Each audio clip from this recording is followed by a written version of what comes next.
Magandang gabi, Victor. Mayong gabi, Angela, ug aniya ang mga pinakaulahing balita gikan sa mga probinsya.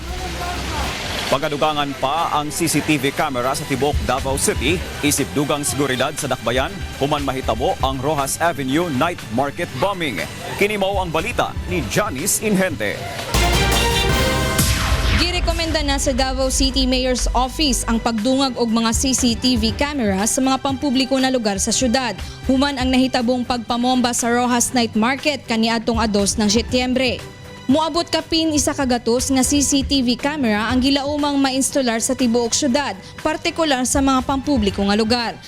Gilauman sab nga itaod kini sa tanang blind spot sa syudad. Binibili pa yung additional CCTV cameras. So dadagdagan natin hindi lang dyan sa night market area but in other areas that there are a high convergence or high traffic ng ating mga kasamahan dito. Nang sa ganon, mapangalagaan natin ang seguridad ng mga ating kababayan dito sa area. Temporaryong ibalhin sab ang dili kaayo gamit nga CCTV cameras ngadto sa lugar sa Rojas Night Market. Samtang girekomenda sab ni Public Safety Officer Retired General Benito de Leon sa tanang pribadong establishmento na magbutang og CCTV camera sa ilang mga tugkaran. Ug tungod kay daghan na ang nagasuot og face mask karon sa mga pampubliko nga lugar, aduna nay ginapatuman nga pag-inspeksyon sa mga nagasuot og face mask. Sa entrance, I think in the entrance.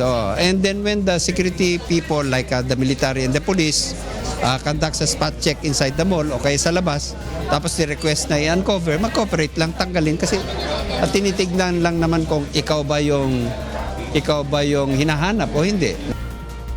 Sumala pa kay Public Safety Officer Retired General Benito de Leon, aduna ng Civil Security Task Group ang lokal na kagamhanan, aron nga mutabang sa pagbantay sa seguridad ilabi na sa mga pampubliko na lugar.